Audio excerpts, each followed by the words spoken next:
something really important, which is that they don't have enough natural gas to support the industries that something Russia in retaliation for Europe's support of Ukraine has basically cut off almost all natural gas to Europe. And the continent is supposed to shut off its reliance on nuclear power plants, also on coal plants, and they were going to rely more on natural gas imported from Russia and more on solar panels and wind turbines mostly imported from China. And so what we saw is that Europe produced 3 times more natural gas than Russia did 15 years ago, but those numbers totally changed. And so Europe now has become completely dependent on Russia for natural gas. There was already an energy crisis last year that was brewing, but it has worsened now because Russia, in retaliation for Europe's support of Ukraine, has basically cut off almost all natural gas to Europe, and the continent is supposed to shut off its petroleum or oil imports as well. So, there's a Wow. lot of people that say, well, Europe is going to be able to get through the winter. They've saved up enough natural gas, but that overlooks something really important, which is that they don't have enough natural gas to support the industries that depend on natural gas. And that includes things like aluminum, steel, glass,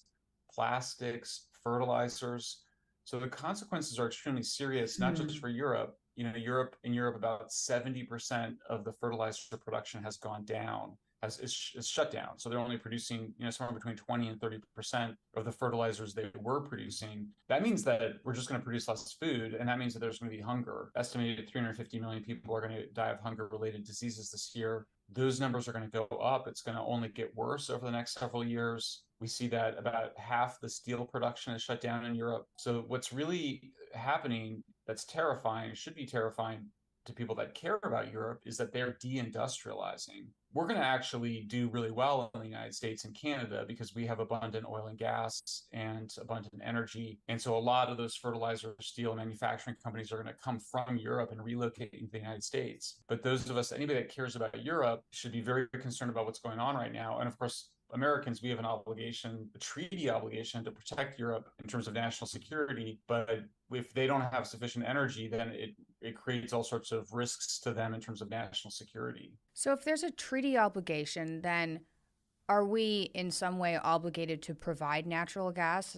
No, only no. I mean, that's the reason we're not. I mean, if it were, then we would be doing it, I presume. But no, I mean, it's more like, Ukraine obviously was not part of the EU or part of NATO. So when Russia invaded the Europe and the United States didn't really have any basis to defend it. It ended up supporting it with arms. The concern, of course, is that it would somehow entangle the United States or Europe in that war, and you sort of see Russia now making all sorts of threats because they've had some Yeah. setbacks. But it's more like, it's more like the kind of thing you worry about is that Europe ends up in a situation like it was in before World War II, where you end up in a severe economic depression, you end up with hyperinflation, and you end up getting leaders in Europe who are very, scary and authoritarian, who start to do things like, deprive people of democracy. They start taking other measures that really undermine liberal democracy in Europe.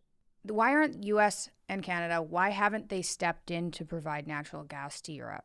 Like, I believe, I can't remember where I heard this from. I think it was my dad said that people had come to Trudeau.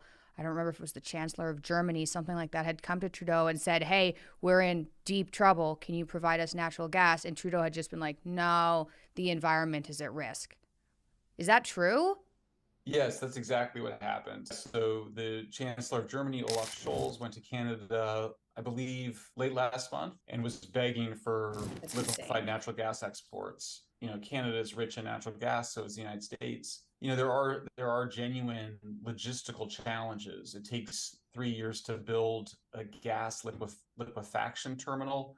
That's a terminal that cools natural gas to very low levels, and that turns the gas into a liquid, and then you can put it on a ship and send it to Europe. It Oh. takes a while to build those, but Europe's in trouble for a while. So I think the obvious response would be for Trudeau, the Prime Minister of Canada, and President Biden to say, yeah, we're going to expedite the production of liquefaction terminals. We're going to get them to Europe. We're all in this together.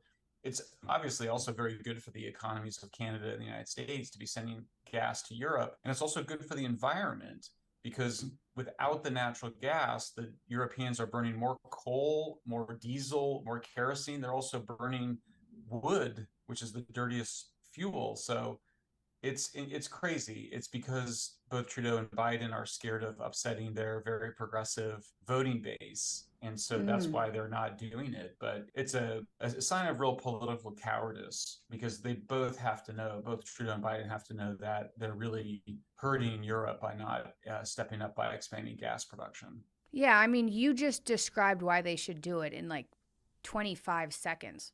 You don't think, like, you'd think that that Oh, could they be know. described to people. But I mean, just say, like, there are people's lives at risk here. Like, even the progressive left, because they work on compassion, right? They could probably get behind, hey, we need to do this for now because people are going to freeze to death. Can you not support that? They can't just say, well, no, we're not supporting that. Not really.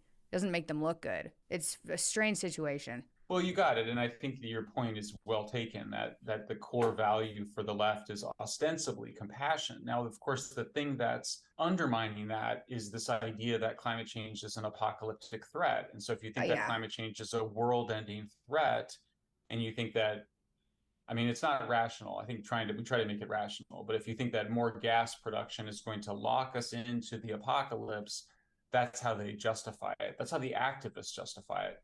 The politicians justify it because they're scared of the activists, they're scared of the voters, they're scared of the news media is completely bonkers.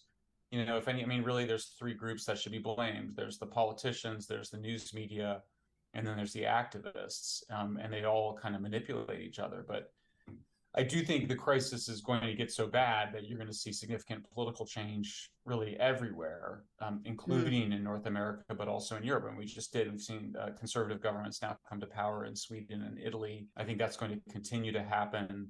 So there's a way in which the contradictions are piling up, and you're going to start to see these anti-energy nihilistic behaviors start to that are going to start to self-destruct. Do you think this is correctable with the right government for these European countries, or are these European countries really screwed? It's definitely correctable. I mean, it'll be hard, and I think that you saw the incoming new Italian prime minister, I believe her name is Meloni, striking a very conciliatory speech and also I think a very humble speech, saying that she was going to, they were all in this together and that this was going to be very difficult. That's the right posture to have. This is not a moment for a lot of swagger by anybody, but they just need to do everything they can to bring down energy prices. I mean, that's just the main event. So they are going to need to burn a lot of coal. They're going to need to import a lot of liquefied natural gas. They're going to need to keep their nuclear plants operating or restart the nuclear plants. Unfortunately, the opposite is happening in both Belgium and Germany. They're continuing to shut down nuclear power plants, which is like insane. So there's just a lot that they're struggling, but there's a lot that they can do, in the short term and medium term in particular. So that's, I think, but you're asking the right question. Like, how much is Maloney really going to be able to do? I would say in the short term, it's going to be pretty difficult. But I think in the medium term, more like 3 to 5 years, the right policies now will make a big difference. I remember growing up hearing how dangerous nuclear power was. I remember that was just what I heard. It was I didn't know very much about it, but it was dangerous, it polluted a lot, and it was a bad form of energy. How much of that narrative has caused the energy crisis that we're experiencing now? That's a good question. I would say I would attribute the war on nuclear to about half of the energy crisis and the other half to the war on natural gas. If Europe had made nuclear 70 or 80% of its electricity, it would definitely not be having this problem right now. Instead, and that's where it was headed after World War II. So in the 1950s, the United States was promoting nuclear to Europe. Europe needed it a lot more than we did. They knew that there was basically only two choices for them at the time, which was coal or nuclear, and they knew that coal was more polluting, so they wanted to have a lot of nuclear. But then there was this war on nuclear that started with the baby boomers. They were working out the psychological trauma of their fears of nuclear weapons to some extent, but then there were also just people that were Ah. bad actors who were also just manipulating those fears because they are anti-civilization people. They're against modern civilization. They're against modern capitalism, modern liberal democracy. They want to return to some period in the past. Like when? When everyone was dying of bacterial infections? Like when was this period? Yeah, I mean, it's not rational, right? I mean, it's Rousseau. It's this idea that things were better in the past before we had so much inequality. It's certainly the stuff that you and your dad, talk a lot about. So it's this kind of Rousseauian desire to return to a period before. It's nostalgic. It's sort of the mentality of coddled people. It's sort of like, why, like I think about a child. I think you're a mother, right, Michaela? Yeah, 5-year-old. Okay, yeah. So I always think it's like, you think of you say to your child, you can have mac and cheese or a peanut butter and jelly sandwich. And the kid goes, I don't want either of those. I'm not going to eat them. The proper response is to say, okay, you don't have to eat. Yeah. The wrong response is to say, oh, well, we'll try to find some other thing, whatever, I'll make you something else. Well, it's in that constant idea that somehow you don't have to make choices, that you can, that really the choices were, I mean, choices for energy security in Europe were frack for natural gas, burn more coal, or have more nuclear. Well, they said they didn't want that. So they just imported all this gas from Russia, imagining that there would be no consequence, but there was a serious consequence. How is importing natural gas better for the climate than using natural gas that isn't imported from Russia? Like, what difference does it make where it's from? Not much. Piped natural gas has somewhat less carbon emissions because it's just coming, you don't have to ship it on a ship, which requires the diesel to run the ship, or you don't have to use energy to convert it into liquid and then regasify it. So just one way to think of it is that every time you add an energy conversion, you're both adding cost and adding some amount of environmental degradation. So an energy conversion is just turning something from a gas into a liquid, or taking electricity and putting it into a chemical battery, or from a chemical battery to electricity. This is why, in general, what you want is very few energy conversions, and you want the cleanest form of energy high up the energy ladder. So wood and dung are the dirtiest. Coal is cleaner than wood and dung. Gas is half the carbon emissions and, a small fraction of the air pollution. And then uranium is the cleanest. Nuclear is the cleanest form of energy because it doesn't emit any pollution or any waste products into the natural environment. Huh. Okay, so let's talk more about these. I think you said solar panels and wind turbines from China. Yeah, some of the wind turbines are produced in Europe, but a lot of the materials are processed in China. China dominates the production of what are called rare earth minerals. Most of the minerals that are required for using renewables are processed in China. It's lithium, copper, rare earths. What you're doing, if you're trying to use less oil and gas in the United States or in Canada or in Europe, and you're going to then go try to use more solar and wind, you're just going to shift your dependency from Russia to China. There is talk of bringing those industries back to the United States, but I don't think anybody thinks that you'll be able to make solar panels at the same low price that they can in China, particularly since the solar panels are being made by Uyghur Muslims who are in concentration camps in China. That what Europe shows is that you need to be energy, if not energy independent, you need to be energy secure. So Europe either needs to burn coal, it needs to frack for natural gas, or it needs to do a lot more nuclear power. Naturally, the leaders who created the crisis in the first place are not doing those things, and they're proposing to just shift their dependency from Russia to China in terms of going from natural gas to renewables. You'd think not relying on Russia or China would be the best option. It's the intuitive sense is the correct one. Yes.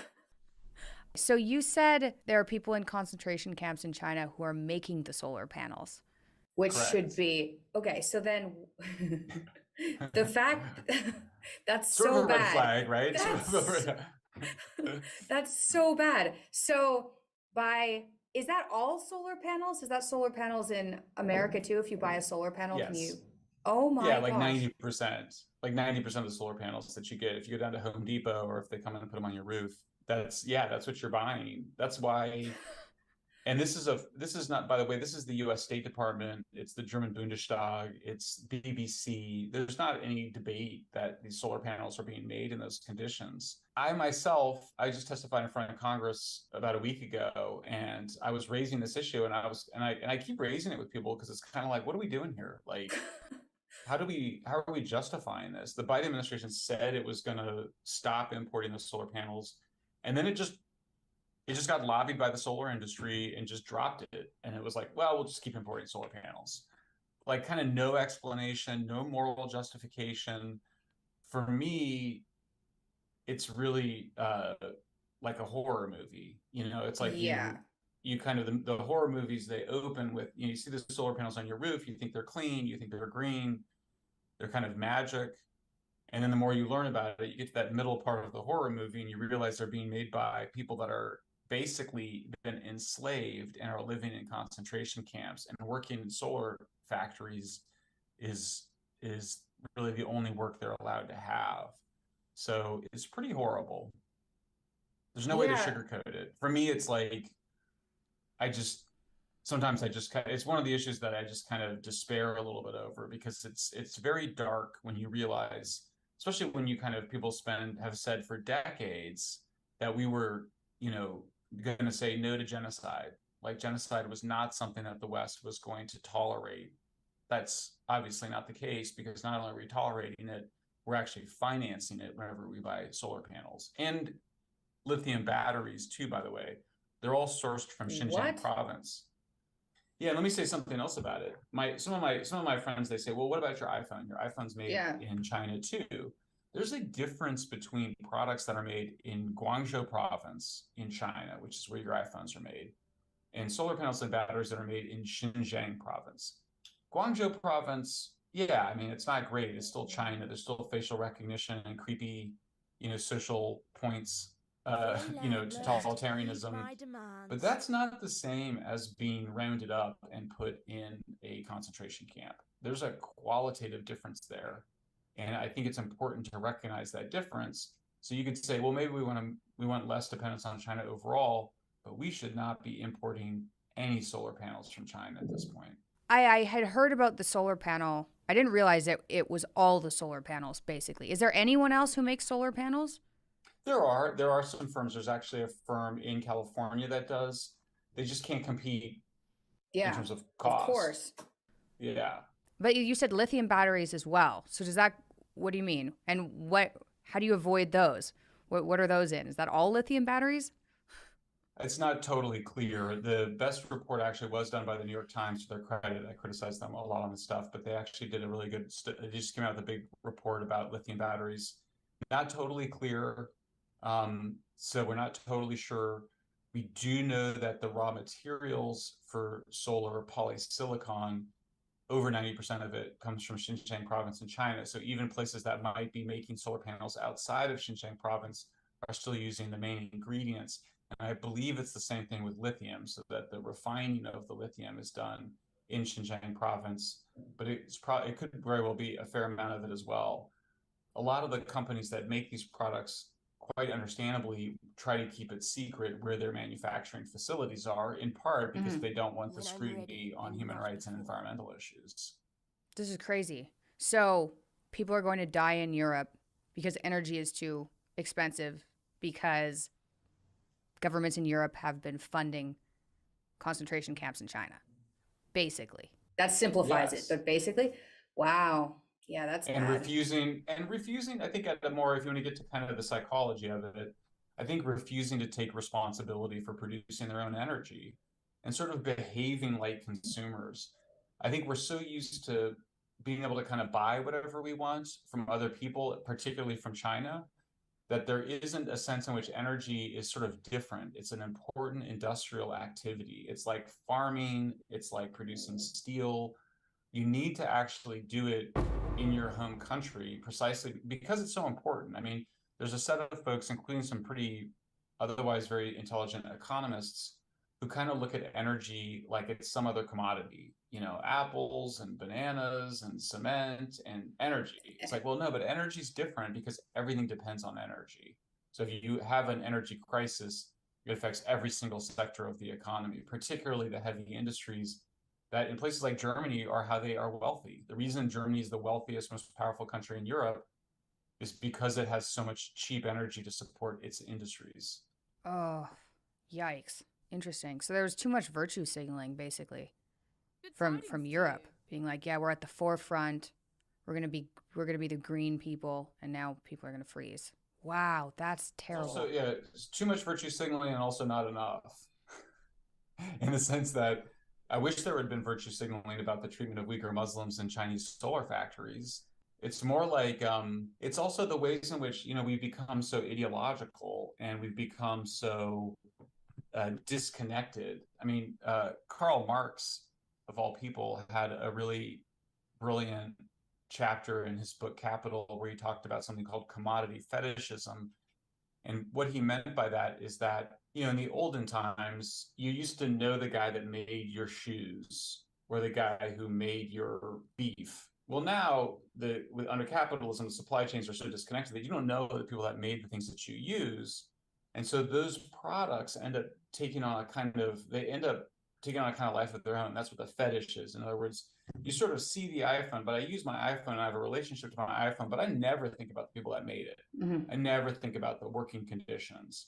And so it's actually gotten worse than that. It's not just you don't think about it, but you actually look at the solar panels and you think that you're saving the world. You don't think that you're contributing to genocide in China.